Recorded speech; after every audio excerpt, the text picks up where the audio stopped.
My name is Gary Smith. I am 45 years old. I have been married to my beautiful Mexican wife for 20 years. I met her while vacationing in Mexico, more specifically Cancun. Luisa is the stereotypical Latina beauty.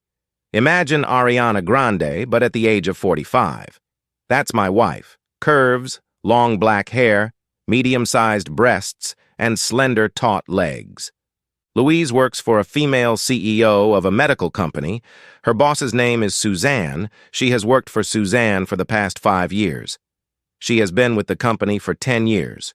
Before that, she worked at a library doing book publishing and storage. I work in a warehouse that sells automobile parts. I have worked there for 12 years and am the unofficial supervisor. In fact, I do most of the training. We are both happy with our lifestyle. My parents died a few years ago and left us a lot of money. We used that money to pay off the mortgage on the house and our own cars. We have also paid off all the debts we had. Our sex life is very good. We make love and have sex regularly 3 or 4 times a week. We do not have any children. We discussed this early in our marriage, and both of us realized that we were not cut out to be parents. We are very social people, going to pubs, clubs, and concerts. Rock concerts, to be exact. In the early stages of our marriage, we used to go to concerts a lot and be in the crowd. But now we like to sit or stand in seats. Both Louise and I dress like rock fans. Louise often wears shorts and t-shirts or tight t-shirts and shorts. I wear shorts and t-shirts too. We are both fit, and Louise is not afraid to show off her trim body. However, we have not encouraged any touching or intimacy with my wife, at least not on purpose. In the early years when we were in the mosh pit, yes, Louise was touched, but it never led to anything or was encouraged. Pretty early in our marriage, we both agreed that if either of us wanted or felt the need to seek sex elsewhere, we would divorce. It's simple. For the past couple of years, Louise has been mentored by a counselor hired by the company she works for. His name is Dan Williams, and as far as I know, nothing has ever happened between my wife and Dan. Dan is 10 years younger than us. I've seen him several times over the years. I was always invited to Louise's company parties, and she was always invited to mine. That's when I met him. He was always a bit wary of me. We've never been friends, and it's unlikely we ever will be. Dan is tall, slender, with a perfectly trimmed goatee. He probably works out at the gym, but more cardio than muscle building. My job, on the other hand, is labor-intensive and allows me to stay strong and trim. I also go to the gym with my wife. Most gyms around the world are the same. Beautiful women in tight clothes or tight leggings and tight t-shirts or tank tops. Some women like men to look at them lustfully in the gym, and these men or young men spend hours in the gym but never on fitness and spend most of their time ogling women. Anyway, the thing is, Louise is one of those women who gets stared at, and I'm sure if I wasn't around, she would get hit on by a lot more men. Even when I'm around, Louise gets unwanted attention from some men who are trying to try their luck. When Louise and I go out together or with friends, she always dresses stylishly but without frills. Yes, she wears low-cut dresses that show off her cleavage, and yes, she wears weird dresses with slits on the sides that show off her legs. But compared to many other women who flaunt just about everything, my wife's clothes are conservative. So there is nothing objectionable about our life and marriage. Yes, we fight about nothing, but we always talk things out, and sex after makeup is always good. Imagine my surprise when I received a text from Louise asking me to come early. She had an urgent matter and needed me at home. Without much thought, I left the warehouse and drove home. My wife was working from home, so I wasn't particularly worried. When I got home, there was a black Mercedes SLK parked in front of the house, half in the driveway, half on the sidewalk. I parked in the driveway and got out of the car. I walked over to the Mercedes and touched the hood. It was still warm to the touch, meaning the visitor hadn't been there long at all. I walked up to the house and, finding the door unlocked, opened it and went inside. For some reason, I decided to be quiet and not call out as I usually did. As I walked down the hallway and into the kitchen, I heard my wife's voice. Dan, this is a bad idea. I know what Gary will say. He'll probably be mad at both of us. Me for letting you in the house and you for asking me to go out with you. Louise spoke in a calm voice, which meant she wasn't under any pressure. Louise, it's just one date. I see no reason why your husband should be upset. It's just dinner and dancing afterward. After that, it's up to you. We'll do whatever you want. Dan's voice was soft, and I guessed he was trying to convince my wife to do something she wasn't comfortable with and try to get her to do something without telling me. Dan, listen. This isn't going to get you anywhere. If you really want me to go out with you, you need to ask my husband. Personally, I think it's a very bad idea. By the way, I already told you I won't go out with you unless my husband says yes. I'll do anything behind his back. At that moment, I moved into the living room. Dan was kneeling in front of my wife. His hand was resting on her knee. Louise and Dan didn't see me. I saw my wife's shocked face. I was about to rush over and pull them apart. However, Louise reached up and removed Dan's hand from her knee. Louise was wearing one of my old t-shirts from the rock concert, a pair of old jeans, and a pair of old sneakers. She wasn't dressed up for him, but I liked the way she looked like she was showing off her figure without even trying. Dan, for heaven's sake, don't touch me. If Gary saw you doing that, he'd break your fingers. Now back off, Dan. Gary will be here any moment. She stood up and pushed him away. At that moment, she saw me. Louise walked over to me and looked at me with a smile on her face. You took your time. 2 more minutes, and I would have called you and told you to hurry up. Anyway, Dan has something he wants to ask you. She put her arm around my waist. Dan didn't know what to do. He froze for a moment, opening and closing his mouth. I spoke first. Dan, Mr. Dan Williams, before you say anything, I want to ask you a few questions. He only nodded. Okay. The questions will be simple. The first question is, why are you asking a married woman out on a date? Why not a single woman? Dan swallowed and took a deep breath. Well, I just want to show your wife my appreciation for all her hard work. She's done very well. She's going to make a very good manager. Okay. Question number 2. Has my wife ever said or done anything to encourage you to think she has feelings for you? I felt Louise shake her head. Dan noticed this, but continued anyway. Well, not in so many words or actions. But I think she does care for me a little, he said hopefully. Louise looked at me and shook her head in a definite no. Okay, third question. What exactly will your date be? I want to know exactly. Well, dinner. Dinner at a restaurant of my choice, maybe dancing, and then if your wife wishes, you'll go up to the room, have a nightcap, and do whatever she wants. He was starting to get very nervous, as he no doubt noticed the expression on my face getting more and more angry.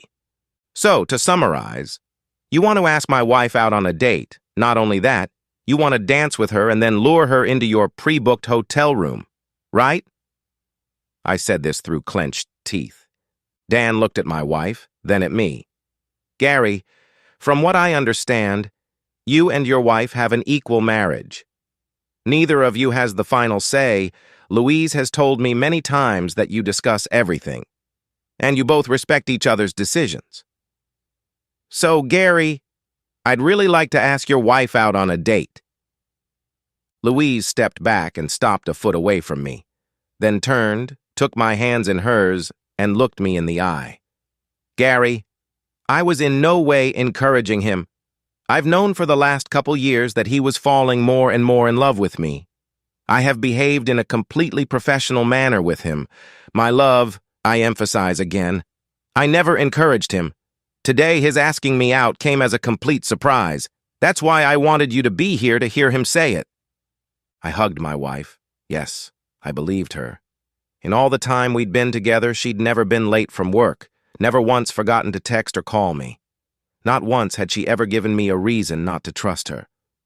So, Dan, I'm officially denying your request to ask my wife out on a date? I said this in a very quiet but firm voice. Louise turned to him as well. See, I told you he would refuse. But Dan? I stand by my opinion. My answer is no. More than that, hell no. I go on dates with my husband, not you or anyone else. I put my arm around Louise's waist and pulled her to me. I picked my wife up in my arms and made my way to the couch. I gently placed her on the couch, and she looked at me with a hungry look. I got up and headed over to Dan, who was just standing there watching us. I walked over to him and held out my hand. He took it. I instantly squeezed his hand. Yes, so hard that his fingers started to crack. Gary, please forgive me, okay? I know I overreacted. Gary, please, I need my hand to work. He sank to his knees, tears streaming down his face. Louise got up from the couch, walked over to him, and looked him in the face. I told you Gary would break your fingers for touching me. Now that Gary has all your attention, I want you to tell him that I didn't encourage you and that I've always treated you professionally, even though it's obvious now that you're in love with me. I squeezed his fingers lightly. Come on, Dan. Calm me down. Tell me what's going on, I told him in a firm voice. It's true, Louise, honestly. I've been looking at you for years. I've wanted so badly to touch you, to make you feel good, to make you make me feel good. Gary, your wife is gorgeous. Every man I know dreams of having her. But you're the lucky son of a bitch she loves. Gary, I've seen a lot of men ask her for her phone number, take her out to lunch, dinner, and a movie. But she always turned them down. I know, I was there. I was just waiting my turn. And then at the Christmas party, seeing your wife in that black dress, I think my common sense left me. Louise and I looked at each other. Louise shrugged and smiled. I'm sorry, sweetie, but I can't help it if men look at me and find me irresistible. I let go of Dan. He held his hand with his other hand. His fingers were swollen but not broken. Louise went and got an ice pack. Dan took the ice and put it on his hand, then started to say something.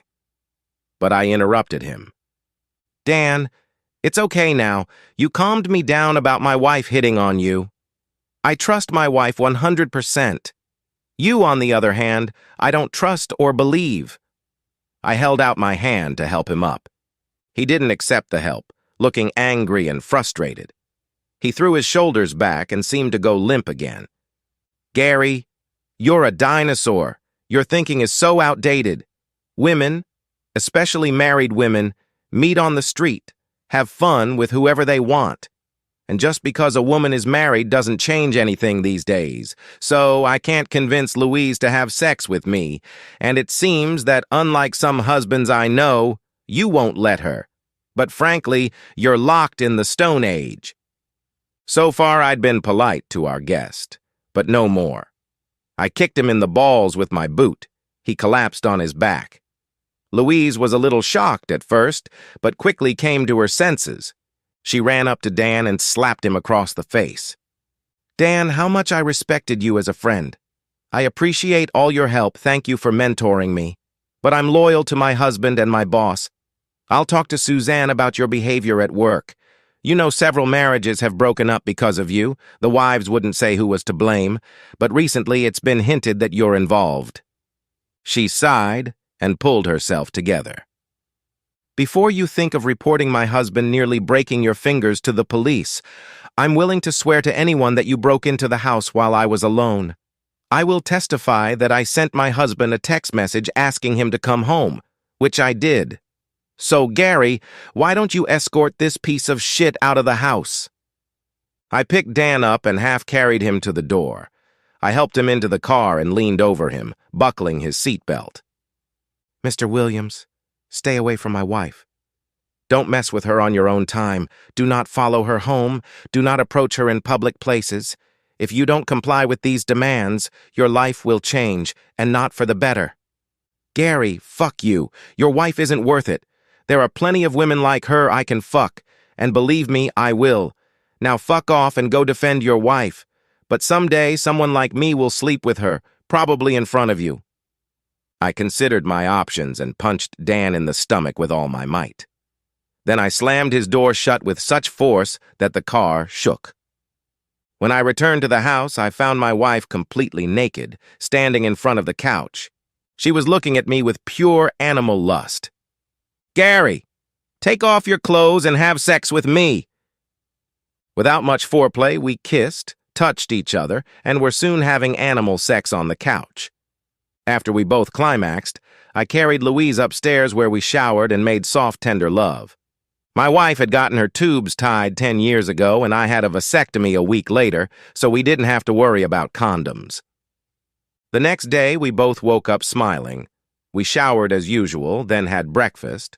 Over coffee, we agreed that Louise would tell her boss about Dan and his involvement in husbands divorcing women at work. We kissed goodbye, taking it a little too long, and then wished each other a good day at work. That evening, Louise came home a little agitated and tense. I made coffee for both of us and calmed her down. "Louise, what's wrong?"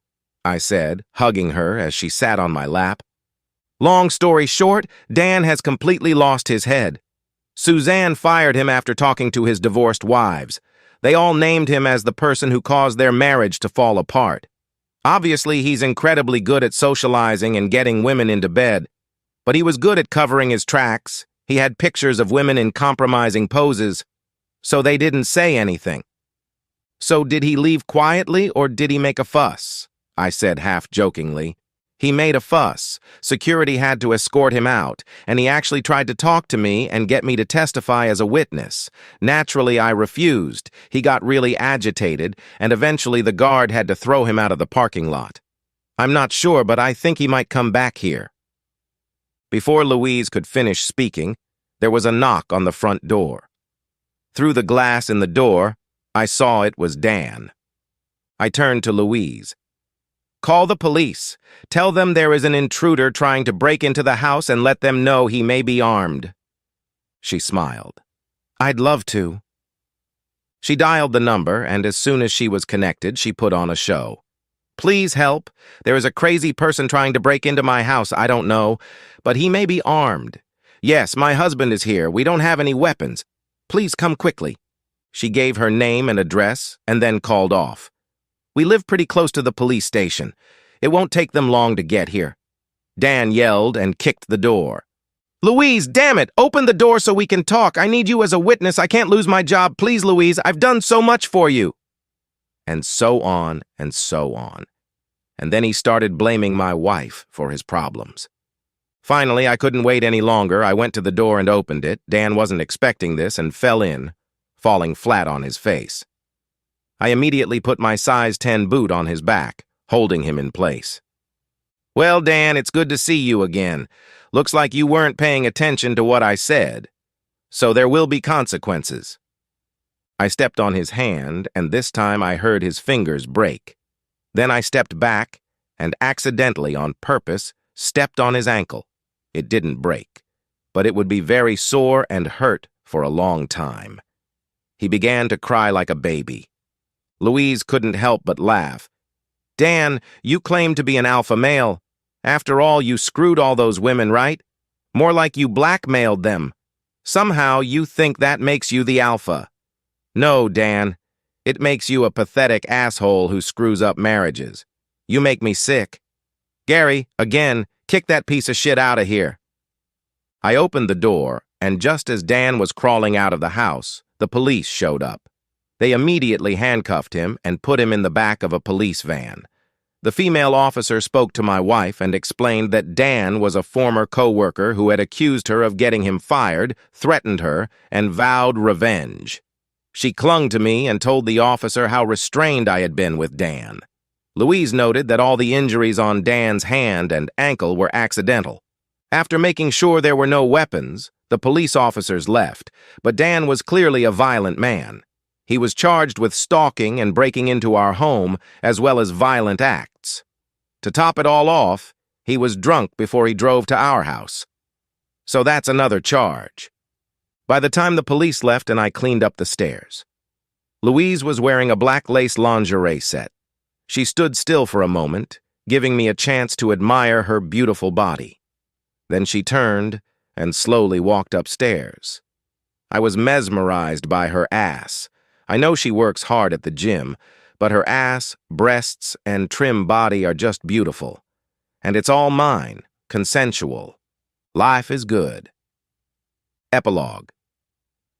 Dan briefly went to jail, but now he has no criminal record. He also lost his driver's license for a DUI. He was charged with stalking, but agreed to pay restitution to Louise. The judge made him pay Louise $200,000 for the stress she had caused him. He took the hint and started to stay away from my wife. He took it a step further by moving to the other side of the country. Louise's boss kept tabs on him for the first 6 months. Turns out he works as an insurance salesman. He has trouble typing and walks with a limp. He's also always looking over his shoulder, I guess looking for me. Well, I said I'd see him again.